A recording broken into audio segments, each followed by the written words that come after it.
Shalom, bien-aimés dans le Seigneur, grande est notre joie de nous retrouver pour notre méditation quotidienne au pied du grand roi. Nous sommes le mardi 28 janvier 2025 et nous vous saluons au nom de notre Seigneur et Sauveur Jésus-Christ. Pour notre méditation de ce jour, nous allons lire un texte dans l'Évangile selon Matthieu. Matthieu chapitre 5, verset 14, dans deux versions. Dans Louis II, il est écrit « Vous êtes la lumière du monde. Une ville située sur une montagne ne peut être cachée. » Parole de vie, Bible du Sommeur plutôt nous dit « Vous êtes la lumière du monde. Une ville au sommet d'une colline n'échappe pas au regard. » Éclairons ce monde. Éclairons ce monde, tel est le thème de notre méditation de ce mardi 28 janvier 2025. Bien-aimés dans le Seigneur. Depuis la chute d'Adam et Ève au jardin d'Éden, le monde est plongé dans les ténèbres. Le péché a corrompu l'être humain qui s'enfonce de plus en plus dans le mal, rendant les ténèbres plus accentuées. Et Christ même a prévenu. Christ prévient même que l'iniquité va croître de plus en plus. Dans Matthieu chapitre 24, verset 12, il dit « Parce que le mal ne cessera de croître, l'amour du plus grand nombre se refroidira. » Et c'est ce que nous constatons dans la vie actuellement. Le texte de ce jour nous appelle à prendre au sérieux notre responsabilité en tant que chrétiens. Et en effet, sachant que les ténèbres règnent dans le monde, nous devons prendre nos responsabilités. Sachant que l'Éternel règne, Christ a mandaté les chrétiens que nous sommes pour éclairer le monde. En effet, le chrétien est la lumière du monde ténébreux dans lequel nous vivons. Mais en quoi consiste concrètement cet envoi ou cette mission du Seigneur? Voyons le texte, ce que le texte nous enseigne. Première chose, parlons de rendu lumière. Le chrétien est rendu lumière. La Bible dit dans 2 Corinthiens 3, 18, « Nous tous qui, le visage découvert, contemplons, comme dans un miroir, la gloire du Seigneur, nous sommes transformés en la même image, de gloire en gloire, comme par le Seigneur l'Esprit. » Et nous savons que Jésus-Christ lui-même dit, « Il est la lumière du monde. » Et donc, bien-aimés, nous sommes rendus lumière. Le Seigneur Jésus a accompli une œuvre de salut, une œuvre essentielle.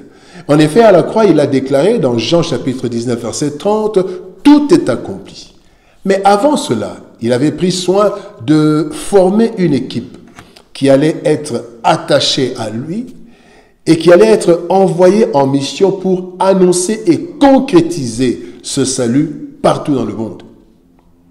Il est dit dans Marc chapitre 3, verset 14, « Il les choisit pour les avoir avec lui et pour les envoyer annoncer le royaume de Dieu. » En fait, Christ les a rendus lumière avec la capacité de faire des disciples rendus aussi lumière.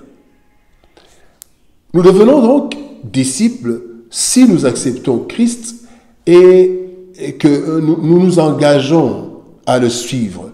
Sachant que Christ, bien-aimé, il nous a choisis. Jean chapitre 15, verset 16 nous dit « Ce n'est pas vous qui m'avez choisi, c'est moi qui vous ai choisi. » Christ nous a équipés. Dans Actes des Apôtres chapitre 1, verset 8, partie A, il dit « Mais vous recevrez une puissance, le Saint-Esprit survenant sur vous. » Nous avons la puissance du Saint-Esprit, c'est l'équipement. Et enfin, Christ nous a envoyés. Acte 1, 8b, il dit « Vous serez mes témoins de Jérusalem jusqu'aux extrémités de la terre. » Bien-aimés, nous avons été rendus lumière par notre appartenance à Christ. Deuxième point, parlons de briller malgré tout. Philippiens chapitre 2, verset 15 nous dit « Afin que vous soyez irréprochables et purs, des enfants de Dieu irrépréhensibles, au milieu d'une génération perverse et corrompue, parmi lesquels vous brillez comme des flambeaux dans le monde. » Bien-aimés, briller au milieu des ténèbres n'est pas une mince affaire. En effet, notre chair, le monde, notre chair, donc le monde ainsi que le diable, rendront toujours difficile l'exercice de notre foi et l'exercice de notre ministère. Ainsi, bien-aimés, nous devons nous efforcer pour briller malgré les embûches internes et externes. Et comment nous devons briller? De trois façons. Nous devons briller par notre comportement. La Bible dit dans 1 Pierre chapitre 2, verset 12, « Ayez au milieu des païens une bonne conduite, afin que là même où ils vous calomnient, comme si vous étiez des malfaiteurs, ils remarquent vos bonnes œuvres. » La Bible dit, « Une lumière est placée au-dessus sur une montagne et tout le monde voit cette lumière. » Afin qu'on nous remarque, nous devons avoir un comportement qui est remarqué, un comportement bon qui est remarqué par les autres.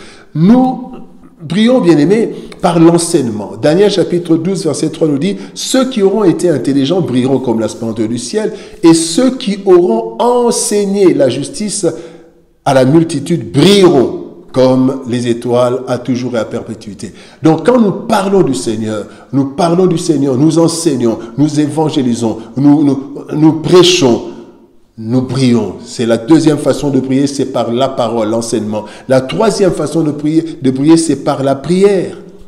Dans 1 Timothée chapitre 2, versets 1 à 2, la Bible dit, « Avant tout, je recommande ceci, il faut faire des prières, des demandes à Dieu, le prier, le supplier. Il faut prier pour ceux qui gouvernent, pour tous les êtres humains, pour ceux qui gouvernent et pour toutes les autorités. Alors nous aurons mené une vie calme parce que nous aurons éclairé le monde dans la prière afin que les ténèbres partent. » Le troisième point, bien-aimé, parlons de conscient et entreprenant. Nous devons être conscients et entreprenants en tant que lumière. Acte chapitre 1er, verset 8 nous dit, « Mais vous recevrez une puissance, le Saint-Esprit survenant sur vous, et vous serez mes témoins à Jérusalem, dans toute la Judée, dans la Samarie, et jusqu'aux extrémités de la terre. » Bien-aimés, parfois ou même souvent, nous n'éclairons pas ce monde à cause de notre inconscience et de notre négligence.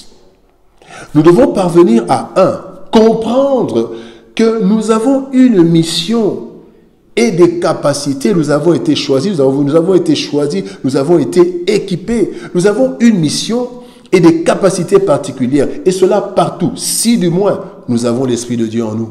La deuxième chose, bien-aimés, c'est que nous devons décider de nous lever et de faire le nécessaire pour accomplir la volonté de Dieu, pour annoncer, pour marcher d'une façon sainte, pour avoir un comportement qui attire un bon comportement. Nous devons prendre la décision. Et enfin, 3, nous devons agir avec ferveur, sans nous relâcher.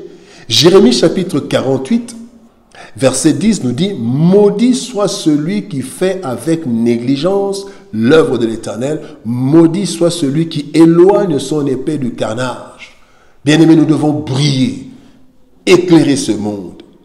Le chrétien a été établi comme lumière de ce monde, de ténèbres, et cela jusqu'à l'enlèvement. Cela est une évidence qui doit se concrétiser dans la vie de chacun de nous. En effet, en attendant les nouveaux cieux et la nouvelle terre, Christ nous a choisis comme une armée d'hommes et de femmes appelés chrétiens. Il nous a choisis, il nous a équipés par le Saint-Esprit, par la puissance du Saint-Esprit, le Saint-Esprit. Il a fait de nous des lumières et il nous a envoyés éclairer ce monde par notre comportement, par notre témoignage, notre parole et par nos prières. Bien-aimés, nous ne devons pas nous cacher, mais nous devons accepter de paraître pour éclairer ce monde. Telle est aussi notre mission, éclairer le monde. Prions. Père éternel, nous te bénissons et te rendons grâce pour ton amour et ta bonté. Seigneur Jésus est la lumière du monde. Et attachés à lui, nous devenons aussi, nous prenons la même image, nous sommes la lumière. Et tu nous dis que nous devons prier, nous ne devons pas nous cacher. Il faut que le monde voie notre comportement attaché à ta parole. Il faut que le monde entende ta parole à travers nous. Il faut que le monde soit saisi par notre prière. Aide-nous, Seigneur, ô éternel Dieu de gloire. Aide-nous, Seigneur, à réellement éclairer ce monde des ténèbres. Bénis ta parole et bénis ton peuple. Au nom de Jésus-Christ, nous avons ainsi prié, Père. Amen. Bien-aimés dans le Seigneur, que le Seigneur nous bénisse. Shalom, au revoir, et par la grâce de Dieu, nous nous retrouvons demain pour une autre méditation au pied du grand roi. Shalom, au revoir, et par la grâce de Dieu, à demain.